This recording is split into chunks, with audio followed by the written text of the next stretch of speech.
அனைவருக்கும் வணக்கம். கவர்னமெண்டஸ் இந்தி கைஷ் வழங்கும் கற்க கசடர நிகழ்ச்சிக்கு தங்களை வரவேற்பதில் பெருமகிழ்ச்சி அடைகின்றேன். सबको सादर प्रणाम. गवर्नमेंट्स हिंदी गाइड प्रस्तुति कर्क कसरत कार्यक्रम पर आप सबका हार्दिक स्वागत है. इस कार्यक्रम के अंतर्गत हिंदी के प्राचीन कवियों के बारे में हम जानकारी प्राप्त कर रहे हैं. दक्षिण भारत हिंदी प्रचार सभा के विशारद उत्तरार्ध परीक्षा के परीक्षार्थियों के लाभार्थ कुछ प्राचीन पद्यों के अंशों का कवियों का अवलोकन कर रहे हैं. आशा है कि आप रोज़ सुनते रहेंगे और इसका फ़ायदा उठाते रहेंगे और सब्सक्राइब करेंगे और लाइक करेंगे और अपने दोस्तों में शेयर करेंगे. अब कीजिए ही मेरी आपसे सविनय प्रार्थना है. दक्षिण भारत हिंदी प्रचार सभाவுடைய இஷாரத் உத்தரா தேர்வு எழுதிய மாணவர்கள் நம்மைக்காக பிராச்சீன் பத்திய சங்கரர் என்ற பாடப்பகுதியிலிருந்து சில பிராச்சீன் கவிஞருடைய படைப்புகளை நாம் ஆய்ந்து வருகிறோம். அதன் அடிப்படையிலே இன்றைக்கு கபிதாஸ் அவருடைய படைப்புகளை பற்றி நாம் பார்க்கிருக்கின்றோம். அவருடைய படைப்பு ஒன்று இன்றைக்கு கபிதாஸ் பத்து என்னும் தலைப்பிலே வருகிறது. அந்த பத்து இதனுடைய தலைப்பு அருமையான தலைப்பு ஹட்டயோக். யோகில் தவம், யோகா வேற இது வேற. ஹட்டயோக் என்பார்கள். தவம், ஹட்டயோக், குண்டலினி யோகு, இப்படி அந்த யோகில் நிறைய இருக்குது. இதில் ஹட்டயோக் என்பதை பற்றி, அதனுடைய பெருமையை பற்றி, सिरप्पुகளை பற்றி இங்கே சொல்லுகிறார் कबीरदास. हम इसके बारे में आज जानकारी प्राप्त करेंगे. सबसे पहले मैंने पहले कहा था कि कबीरदास ना तो कवि हैं, ना तो साधु हैं, ना तो संत हैं, बल्कि बहुत बड़े समाज सुधारक भी हैं. அவர் கபீர்தாசர் கவிஞர் மட்டுமல்ல, சந்த் மட்டுமல்ல, மிகப்பெரிய சமூக சீர்திருத்தவாதியும் ஆவார். அவர் இந்த ஹட்டயோகத்தை சொல்கிறார். இங்கே சமூக சீர்திருத்த கருத்துக்களை சொல்கிறார், சமூக நீதி கருத்துக்களை சொல்கிறார். சொல்றாரு, घूंघट का पट्ट खोल रे तो को पीव मिलेंगे. घूंघट का पट्ट खोल रे तो को पीव मिलेंगे. घट घट में वो साई रमता कटुक वचन मत बोल रे. घट घट में वो साई रमता कटुक वचन मत बोल रे. धन जोबन को गर्भ न कीजिए, धन जोबन को गर्भ न कीजिए. झूठा पंचरंग चोल रे, झूठा पंचरंग चोल रे.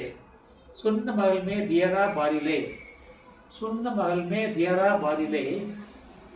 आसन सो मत डोल रे, आसन सो मत डोल रे. जोग जवसो रंग महल में पिय पायो अनमोल रे. जोग जयसो रंग महल में पिय पायो अनमोल रे. कबीर आनंद भयो है बाजत अनहद डोल रे.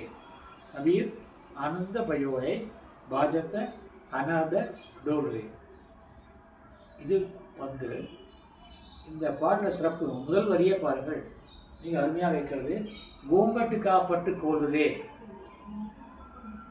நீங்கள் கோயில்களை பார்த்துருக்கலாம், குறிப்பாக தமிழ்நாட்டிலே. उत्तर भारत में है या नहीं मैं ज़्यादा नहीं जानता उसके बारे में, लेकिन वहाँ पर पर्दा डाला हुआ रहता है. पुरोहित जहाँ पर भगवान का गर्भगृह है वहाँ पर पर्दा डाला हुआ रहता है.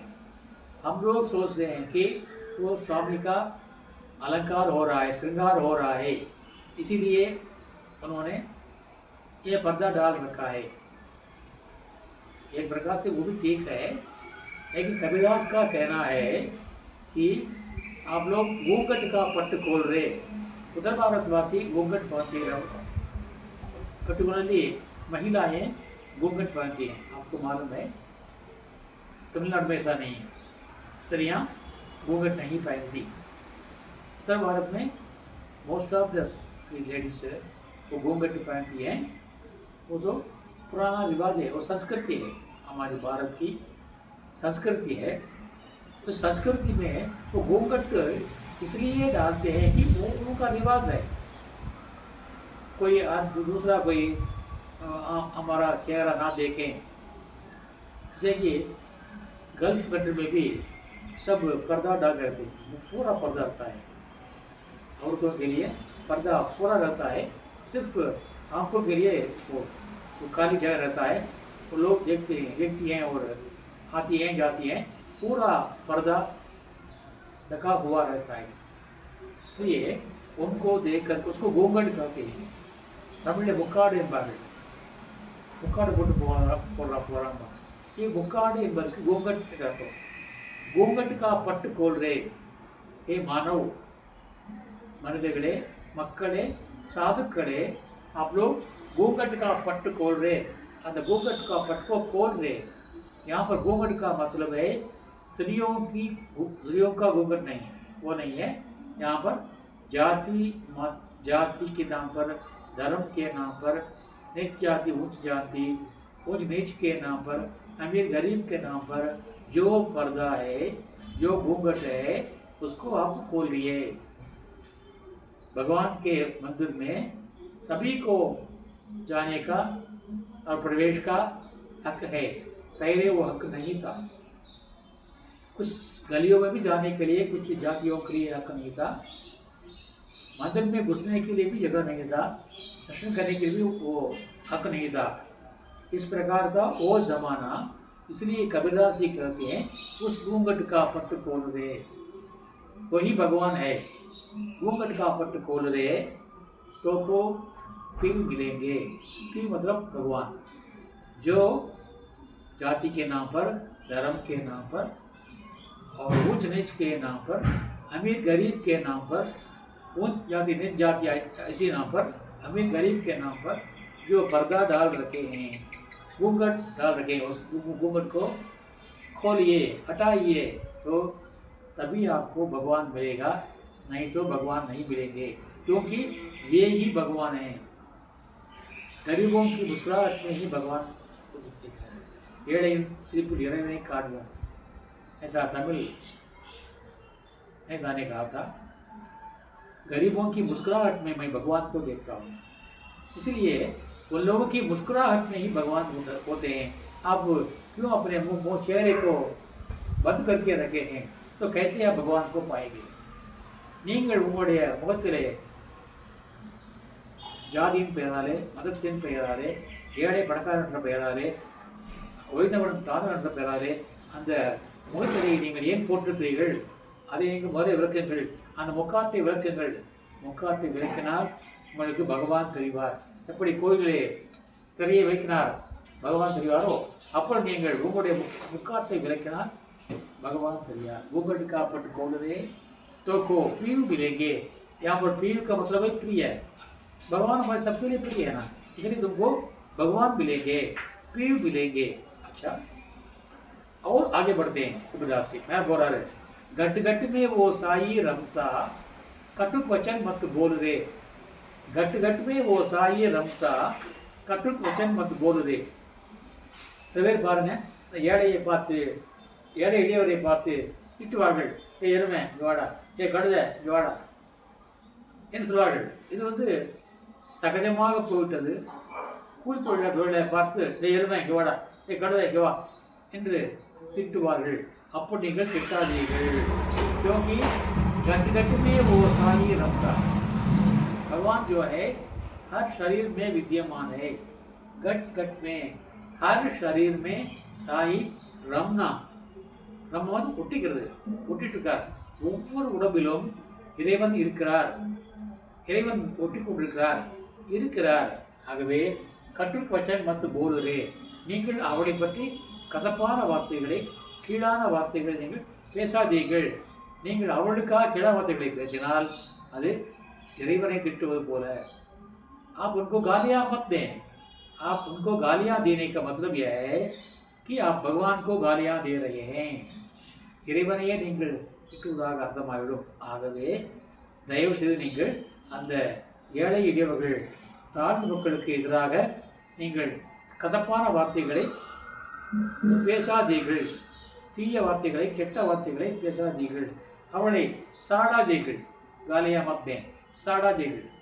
और धन जोबन को गरम न कीजिए, धन जोबन को गरम न कीजिए. சில பேர் என்ன பண்ணுறாங்க, நிறைய எங்கிட்ட பணம் இருக்கு, நான் யாரையும் மதிக்க மாட்டேன், मैं मेरे पास बहुत धन है, मैंने बहुत सारा धन जोड़ के रखा है. धन जोबन को, जोबना जोड़ना, நிறைய பணம் சேர்த்து வச்சுருக்கேன், मेरे पास बहुत सारा धन है, संपत्ति है, गर्व न कीजिए. அதுக்காக நீங்கள் கர்வம் கொள்ளாதீர்கள். गर्व मतलब घमंड ना कीजिए, पैसे का घमंड ना कीजिए. நிறைய சொத்து இருக்கிறது, எனக்கு நிறைய பணம் இருக்கிறதுக்காக நீங்கள் கர்வம் கொள்ளாதீர்கள். ஒரு பாட்டு வருவோம், ஆடாதடா ஆடாதடா மனிதா, நீ ஆட்டம் போட்டால் அடங்கிடுவே மனிதா இந்த பாட்டு. ஆக நீங்கள் ஆடாதீர்கள். தன் ஜோபன்கோ கர்வம் ந கீஜே, பணத்தை நிறைய சேமிச்சுட்டேன் என்று ஆட வேண்டாம், கர்வம் கொள்ள வேண்டாம். ஏனென்றால் அவையெல்லாம் ஜூட்டாய், அதெல்லாம் பொய்யானது. பணம் என்பது, பணம் என்னடா பணம் பணம் என்று கவிதை பாடிப்பார், குணம் தானடா நிரந்தரம் என்று பாடிப்பார். ஆகவே தன் ஜோபன்கோ கரப்னா கீழே ஜூட்டா பஞ்சரங்க சொல்றே, இந்த உடம்பு 5 வகையான துணிகளால் ஒட்டப்பட்ட ஒரு ஆடையாகும். சோல்ன்ற ஆடை. பஞ்சரங்க, பஞ்சரங்க 5 கலர் என்ன, 5 கலர் என்ன, பஞ்சபூதங்களானது நிலம், நீர், நெருப்பு, காற்று, ஆகாயம். இந்த 5 பூதங்களால், பஞ்ச பூதங்களால் ஆனதுதான் இந்த உடம்பு. சின்ன ஒரு தூரம் விழுந்தால் போதும், காற்று வெளியே போயிடும். காற்று வெளியே போயிட்டால் அவ்வளோதான், பெயர் கூட கிடையாது அவனுக்கு, பிணம் என்று பெயர். திருமூலர் சொல்வார், பெயரை நீக்கிவிட்டு பிணமென்று பெயரிட்டு, பேரை நீக்கிவிட்டு பிணமென்று பெயரிட்டு, சோலை சுடுகாட்டிலே எரியூட்டி, சோலை சுடுகாட்டிலே எரியூட்டி, நீரில் மூழ்கி நினைவொழிந்தாரே, நீரில் மூழ்கி நினைவொழிந்தாரே என்கிறார் திருமூலர். பெயர் கூட கிடையாது அவனுக்கு, பிணம் தான் பேர், பெயர் கிடையாது. படத்தை எப்போ எடுப்பீங்கன்னு கேட்பாங்க இல்லையா, எப்போ நீ அவரை எடுப்பீங்க கேட்க மாட்டாங்க, எப்போ நீங்கள் பணத்தை எடுப்பீர்கள். ஆக இந்த மனிதனுக்கு பெயர் கூட கிடையாது. அந்த வாயு ஆகிய ஒரு அந்த பூதம் வெளியே போயிட்டா அவ்வளோதான், சடலம் தான். लाशी है, शव ही है, इसलिए बोलते हैं झूठा है, पंचरंग चोल रे. ये पंचभूत का एक चोल है, एक क्या है, तैरा है. इसलिए वो आग ना, वो हवा बाहर चली गई तो वो बेकार है.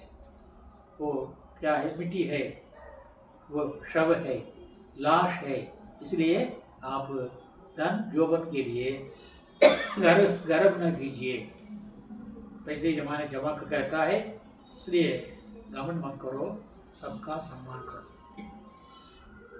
सुनना बगल में देरा वागले, आसन सोम ढूंढ गए. मैंने भी हठयोग धारण कर लिया है. इस प्रकार एक अकेले, वहाँ कोई नहीं है, शून्य है महल, वो महल में जा करके बैठ करके साधना में लगे हुए हैं. इससे क्या फायदा है, आसन सो मत दौड़ रहे, वहाँ पर बैठ करके कारी तपस्या करने से क्या फायदा है.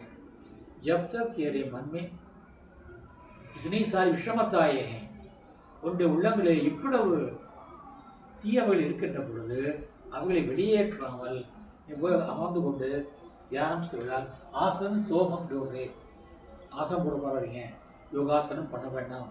யோகாசனம் யோகாசனம் அல்ல, தபஸ்யா, தவம் பண்ணி உட்கார வேண்டாம். இத்தனை வேற்றுமைகள், கர்வம், பணக்கு திமிரு, அந்த திமிரு, ஜாதி திமிரு, அந்தஸ்து திமிரு,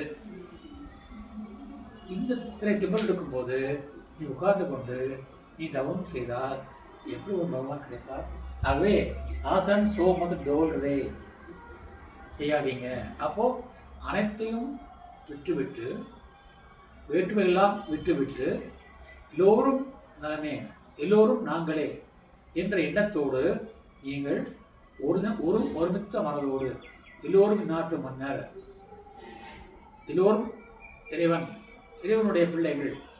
கவியரசர் பாடுவார், பிள்ளைக்கு தந்தை ஒருவன், நம் எல்லோருக்கும் தந்தை இறைவன் பாடுவார். நம் எல்லோருக்கும் தந்தை இறைவன்.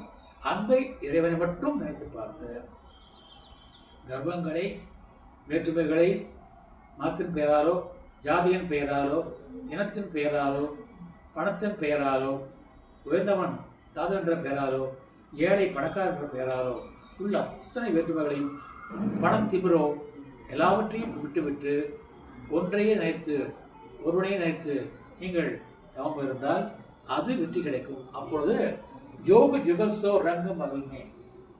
நீங்கள் கோயில்களை பார்த்துருப்பீர்கள் தமிழ்நாட்டிலே. उत्तर भारत में है ऐसा मालूम नहीं है, लेकिन तमिलनाडु में वो मंदिर के स्टैचू मूर्ति है, उसके पीछे एक गोल चक्कर होता है, उसमें रंगीन चक्कर होता है, वो घूमता रहता है, उसमें अनेक रंग हैं, वो बत्ती के प्रकाश में चमकते हैं, अनेक रंग बिरंगे चक्र, वो गोल चक्र है, वो घूमता रहता है। वो इसी का सिंबल है। इसका सिंबल है जो जोग जुगसो रंग महल में जो सच्चा तपस्वी है, तपस्या करता है, तपस्या में सफलता पाता है, தபத்திலே வெற்றி பெறவனுக்கு அவனுடைய வெற்றி குட்டிலே ஒரு சக்கரம் சுற்றுவாமா. அதுதான் அட்டயோக சொல்றது. ஜோக ஜுகசோ ரங்க மகருமே அவனுடைய நெற்றி பொட்டிலே ஒரு நான் சொல்ல கோயிலுக்கு மாதிரி பின்னா இருக்கிறதுக்கே, ஆனால் அவனுக்கு முன்னாலே நெற்றி பொட்டிலே என்ன பண்ணணும், சக்கரம் சுட்டுக்கொண்டே இருக்கும். ரங்க மகல் சொல்றாரு. ஜோக ஜுகசோ ரங்க மகருமே. நீங்களுடைய யோகம் இருந்து அந்த யோகா என்று ஹட்ட யோகா வெற்றி பெற்றால், இறைவு பெற்றால், அங்கே ஒரு வட்ட சக்கரம், வண்ணமயமான சக்கரம் சுழண்டு கொண்டு இருக்கும். ஜோக ஜுகசோ ரங்க மகளுமே. அந்த சக்கரத்தில் தான் பிய பாயோ அன்மோல்ரே. தமிழ்நாடுடைய கோயில்களே பாருங்கள், அந்த சக்கரம் பின்னாடி இருக்கும், அதை ஒட்டி இறைவனுடைய சிலை இருக்கும். அது अमरों यारो उस चक्र के पास ही भगवान की मूर्ति रखी है। उत्तर भारत में मैंने देखा, लेकिन गौर से नहीं देखा, मुझे याद नहीं रहा। लेकिन यहाँ पर तमिलनाडु में हम देख सकते हैं, हर मंदिर में ஒவ்வொரு கோயிலையும் பின்னால் சக்கரம் சுற்றும். சக்கரத்துக்கு முன்னால் பகவான் தெரிவார். ஆக திரை விளக்கினால் சக்கரம் பார்க்கலாம், அது சுருக்கமே இருக்கும், இறைவனை பார்க்கலாம். அதுதான் அந்த அட்டயோகாவுடைய கருத்து. அந்த அட்டயோகாவைத்தான் தமிழ்நாட்டிலே ஒவ்வொரு கோயிலும் அவர்கள் பின்பற்றுகிறார்கள். நாம் தான் நினைக்கிறோம் திரை போட்டுக்கிறார்கள், திரை விளைக்கிறான் பகவான் பார்க்கிறோம் என்று நினைத்துக்கொள்வோம். அப்படி அல்ல. உண்மையிலே வந்து அவருடைய கருத்து என்னவென்றால், ஆழமான கருத்து என்னவென்றால் ஹட்டயோகா கருத்து. ஜோக ஜுகசோ ரங்க மகள்மே பிய பாயோ अनमोल रे. அப்பொழுது பி என்றால் பிரேமி, அதாவது பிரேமிகா. हम लोग प्रेमिका के समान हैं. நாங்கள் இறைவனுடைய காதலிகள், இறைவனுடைய காதலிகள். பிய அவர்கள் எங்களுக்கு காதலர், கடவுள். அவரை பாயோ அன்மோல் ரே. மோல் அன்மோல், விலைமதிக்க முடியாத இறைவனை, நம்முடைய கடவுளை, நம்முடைய கணவனை, நம்முடைய தலைவனை நாம் பார்க்கலாம். நம்மை பக்தனை தலைவியாக கொண்டால் கடவுள் தலைவர் ஆவார். பக்தனை மனைவியாக கொண்டால் கடவுள் கணவர் ஆவார். இப்படி நாம் எப்படி விடமாக எடுத்துக்கொள்ளலாம். கவிதாசை பொறுத்த வரைக்கும் வந்து ஜீவாத்மா வந்து அவர் பெண் என்று நினைக்கிறார், பரமாத்மா வந்து ஆண் நினைக்கிறார். அதை பியா என்றால் பிய பாயோ அன்மோலே. பியான்னு வரும். பியா என்றால் அது பெண்பாக குறிக்கும். பிய பாயோ அன்மோல் ரே. மோல் அன்மோல், அன்வேல்யபிள், விலைமதிக்க முடியாத இறைவனை நாங்கள் பார்க்கலாம். ஜோக ஜுகசோ ரங்க மகன்மே. நம்முடைய அந்த யோகா ஹட்டயோகம் வெற்றி பெற்றால் அப்பொழுது நம்முடைய புருஷனுக்கு மதியிலே சக்கரம் சுற்றுற மாதிரி இருக்கும். நல்லா நம்ம காரணம் அப்படியே காணலாம். ரங்க மகள்மே பிய பாயோ அன்மோல் ரே. அந்த வண்ணமயமான சக்கரத்துக்கு முன்னாடி அல்லது பின்னாடி நாம் இறைவனை பார்க்கலாம். நாம் யாரை நினைக்கிறோமோ அவரை பார்க்கலாம். பிய என்றார். பிய என்றால் தனக்கு பிடித்தமான பிய பாயோ அன்மோல் ரே. அன்மோல் ரே அன்வேல்யபிள், விலைமதிக்க முடியாதவர் அந்த கடவுள். ஆக யோக ஜுகசோ ரங்கம் அவருமே பியப்பாயோ அன்போடு விலைமதிக்க முடியாத அந்த இறைவனை, நம்முடைய நாதனை, நம்முடைய தலைவனை, நம்முடைய இறைவனை, நம்முடைய கடவுளை, நம்முடைய காதலனை அவர் என்ன எடுத்துக் கொடுங்க. கண்ணனை வந்து காதலைங்கிறாங்க. சூதாஸ் வந்து கண்ணன் வந்து குழந்தைங்கிறார். கிருஷ்ணலீலா அதை பற்றியே பாடிக்கொண்டிருப்பார். பாரதியார் கண்ணனை வந்து சேவனுங்கிறார்.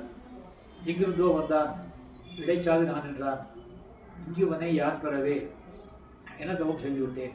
இப்படி அவர் அவப்படுறாரம்மா, கண்ணை போடுறாரம்மா. மாடுகின்ற வைத்துடுவேன், மக்களை நான் காத்துடுவேன், இது அவசரம். அது வந்து கண்ணனை வந்து பாரதியார் இது என்ன பார்க்குறாரு? கடவுளாக பார்க்கிறார், பணியாளராக பார்க்கிறார், வேலைக்காரராக பார்க்கிறார், அதே அடுத்தது கடவுளாக பார்க்கிறார். காற்றொழியலை கண்ணம்மா இந்த காதலை எண்ணி கழிக்கின்றேன். அங்கே காற்றொழியலை கண்ணம்மா இந்த காதலை எண்ணி கழிக்கின்றேன். கண்ணம்மா என் காதலியை போகிறார். கண்ணம்மாவை தன்னுடைய காதலியாக பார்க்கிறார். அதே போல பாரதியார் தன்னுடைய கண்ணனை பிள்ளையாக பார்க்கிறார். சின்னஞ்சிறுக்கிலேயே கண்ணம்மா செல்வ களஞ்சியமே என்று பாடுகிறார். எப்படி சின்னஞ்சிறுக்கிலேயே கண்ணம்மா செல்வ களஞ்சியமே, எப்படி குழந்தையாக பார்க்கிறார். வார்த்தையை தவறிவிட்டாய் கண்ணம்மா மார்பு துணிகிறது என்னைக்கு காதலியாக பார்க்கிறார். இப்படி கண்ணனை வந்து அவரவர் விருப்பப்படி பார்க்கிறார். கபிதாசர் குழந்தையாக பார்க்கிறார், தன்னுடைய நாயகனாகவும் பார்க்கிறார், காதலனாகவும் பார்க்கிறார், தலைவராகவும் பார்க்கிறார். ஆகவே கதை ஜோக ஜுகசோ ரங்க மகிழ்மே பிய பாயோ அன்பூர்வே, நமக்கு பிடித்தமான அந்த நாயகனை அவர் விலை மதிக்க முடியாதவர், நாம் அவரை பெறலாம். ஆகவே அதை பார்த்த உடனே கபீர் ஆனந்த பயோகே, ஆனந்தமயமாக இருக்கு, எனக்கு மிகுந்த ஆனந்தம்.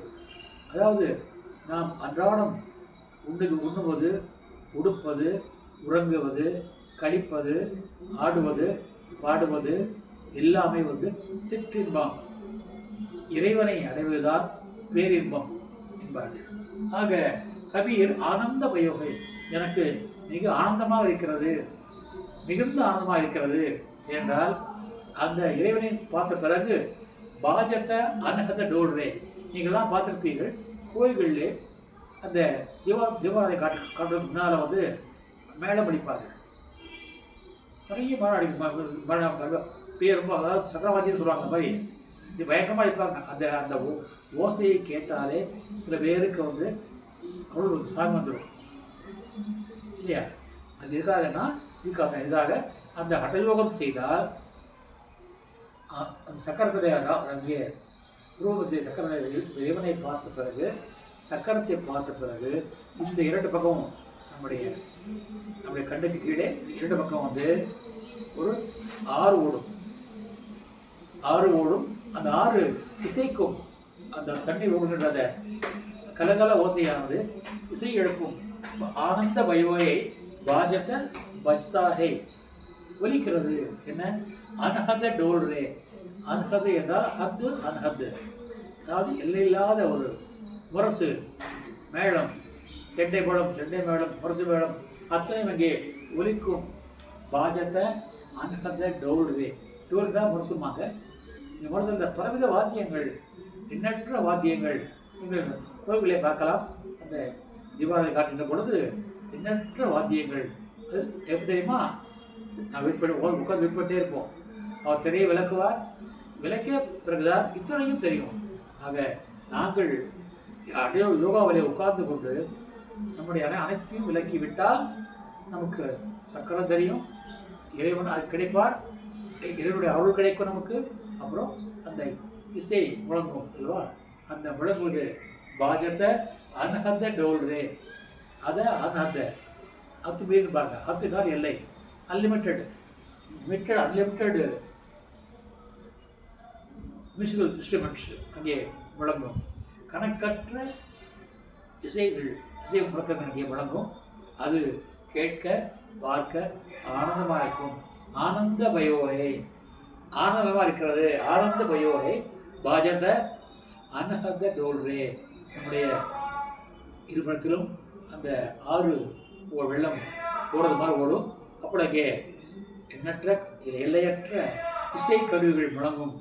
அது அனஹத டோல்ங்கார். டோல்னா முரசு, எல்லையற்ற. நான் பார்க்க, நீங்கள் கோயிலில் பார்த்துக்கா, நீங்கள் முரசடிப்பாங்க, மேளம் தட்டுவார்கள், நாசம் ஊதுவார்கள், பல இசை கருவிகள் முழங்கும். சில கோயிலில் பார்த்தீங்கன்னாக்கா தனியாக ஒரு இதை வச்சுருப்பான், அதில் ஒரு இசை கருவி இருக்கும். அது இதில் மட்டும் அதை நம்ம வட்டம் தட்டால் ஒசை எழுப்போம், அடிச்சுட்டே இருக்கும். நீங்கள் பார்த்துக்கலாம், இப்போலாம் நிறையா மாதிரி இருக்குது, வேஷனாக இருக்குது. ஆட்களை கொண்டு வந்து அழைப்பதில்லை, தானாக அங்கே இருக்கிறது. அதுபோல் வகாப்பர பாஜத்தை அன்கத டோல்ரே, இதுதான் असंख्य वाद्य यंत्र का रसास्वादन हम कर सकते हैं। उसको सुनते ही, भगवान को देखते ही ये साधक जो है अत्यंत आनंद का अनुभव करता है। कभी आनंद भयो है, कभी आनंद भयो है, क्योंकि बाजत अनहद डोलरे। यहाँ पर वो हठयोग की साधना का विवरण कबीरदास ने हमें दिया है, बहुत बढ़िया है। देखिए यहाँ पर वो गोकट का पट में पर्दा, पट माने पर्दा, गोकट का पट खोल रहे तो को पीव मिलेंगे। यहाँ पर पीए पीव भगवान मिलेंगे, प्रेमी मिलेंगे। और घट घट में वो साई रखता, हर शरीर में भगवान का वास है। इसलिए कटुक वचन मत बोल रहे, किसी भी कारण, किसी भी हालत में किसी के प्रति कड़वी बातें मत बोलिए, किसी को गालियाँ मत दीजिए, யாரையும் திட்ட வேண்டாம். என்றால் நீங்கள் திட்டுவது பகவானை திட்டுவதாகும். ஒவ்வொரு உடம்பிலும் பகவான் வாசம் செய்கிறார். தன் ஜோபன் கோ கரம் ந கீஜே, டூட்டா பஞ்சரங்க சூழே. பணத்தை செலுத்துவதற்காக கௌரவம் கொள்ள வேண்டாம், திமிர் கொள்ள வேண்டாம், ஆட வேண்டாம். என்றால் இந்த உடம்பு வந்து பொய்யானது, ஜூட்டாய் பொய்யானது. பஞ்சரங்க சோழ்ரே, ஐம்புலங்களால் நீர், நிலம், நெருப்பு, வானம், ஆகாய, காற்று, ஐம்புலங்களானது. இந்த காற்று போய்விட்டால் இந்த அப்படியே இந்த உடம்பு जड़मागिடும், जड़ हो जाएगा। इसलिए ये झूठा है, ये पंचरंग छोड़ रहे। इसलिए इस शरीर के वास्ते झूठे शरीर के वास्ते घमंड मत कीजिए, किसी को बुरा भला मत कहिए, घमंड ना कीजिए। और धन जोबन को गड़बड़ कीजिए, झूठा पंचरंग छोड़ रहे। सुन्न मवी में दियारा बारिले, आसन सोमन दौड़ रहे। कुछ भी नहीं है दिल में, सब कुछ भरा हुआ है, उसको खाली कर दो। शून्य है, शून्य। अपने दिल से सब कुछ छोड़ दो। गाली देना, किसी को बुरा भला कहना, किसी को बुरा मानना, भेदभाव मानना, घमंड करना, ये सब कुछ छोड़ दो। उसको तुम अपने दिल को शून्य महल बना लो। शून्य महल में दिया वारी ले, वहाँ पर अपना भगवान रूपी दिया जलाओ। आसन सो पर दौड़ रहे, विदाउट कुछ भी किए बगैर तुम योग के हठयोग में मत बैठिए। जोग जीवत सो रंग महल में, अगर तुम सच्ची लगन से, सच्ची श्रद्धा से, सच्चे भक्ति से तुम अगर योग तपस्या में लगे रहोगे तो तुम्हारा ये मिलेगा। पिय पायो अनमोल रे, तुम्हारे इस जगह पर क्या होगा, दोनों भवों के बीच जगह जो है वहाँ पर भगवान का वो रंग महल दिखेगा, रंग बिरंगा लाइट दीप दिख पड़ेगा। और वहाँ पर पिय पायो अनमोल रे, उस दीपक के पीछे, दीपक के सामने भगवान को तुम पाओगे। वो भगवान अनमोल हैं, अनवेलेबल हैं। पिय पायो अनमोल रे। इसलिए ये सब पाने के बाद हमारी स्थिति कैसी होती है, हमारी हालत कैसी होती है, कभी आनंद भयो है। इतना आनंद हमारे दिल में पड़ता है कि बाजता अनहद डोल रहे। उसके बाद वहाँ पर डोल बजता है, वो क्या बजता है, अनहद डोल बजता है। इसका कोई हद नहीं है, अनहद डोल बजता है। ये सब हठयोग की साधना का फल है। इसलिए इतनी बातें कबीरदास ने इस छोटे 5-6 लाइनों में हमको समझाई है, आप समझ लीजिए और उसका पालन कीजिए। और जहाँ तक हो सके इस प्रकार गोगढ़ का प्रोटोकॉल रे अपने सारे भेदभाव को मिटाकर सच्ची लगन से तपस्या कीजिए, भगवान को पाइए और वही आनंदमय है। अदान आनंदम, अदान पेरानंदम, ब्रह्मानंद, अभी वही ब्रह्मानंद है। इसी ब्रह्मानंद को पाइए और सभी को भी सिखाइए, उसका फल सब वो करें। इसके साथ मैं आज का ये भाषण समाप्त करना चाहता हूँ। इसमें कोई अगर आपको कोई संदेह हो तो आप मुझे फ़ोन करके पूछ सकते हैं या कमेंट्स में आप लिख सकते हैं और अपना खुलासा विवरण प्राप्त कर सकते हैं। किसी प्रकार की झिझक के बिना किसी प्रकार के हिचक के आप पूछिए, लिखिए, फ़ोन पे बात कीजिए 9943645461। आप फ़ोन पे बात कीजिए, कोई बात नहीं है, लेकिन जो भी आपको शंका हो ये पूछिए और आगे बढ़िए। इसी प्रार्थना के साथ मैं आज का भाषण समाप्त करना चाहता हूँ। कल एक नए शिष्य के साथ आपसे मिलूँगा। तब तक के लिए आपसे विदा लेने वाला आपका सेवक और सुंदर राजन, तमिलनाडु। लोगों ने पूछा आप कहाँ के हैं, इसे मैंने कहा तमिलनाडु। मैं तमिलनाडु से बात कर रहा हूँ, इसलिए आप थोड़ा सुनिएगा, सब्सक्राइब कीजिएगा और लाइक कीजिएगा, दोस्तों में शेयर कीजिएगा। इसके साथ आज का भाषण समाप्त करता हूँ। कल एक नाले और पुरिय தலைப்புடன் தங்களை सदिक वरे विदेवदु आपका विदा लेने वाला आपका सेवक भोजन अनबन आर सुंदर राजन। धन्यवाद, नंरी, धन्यवाद, नंरी, धन्यवाद, नंरी। जय हिंद।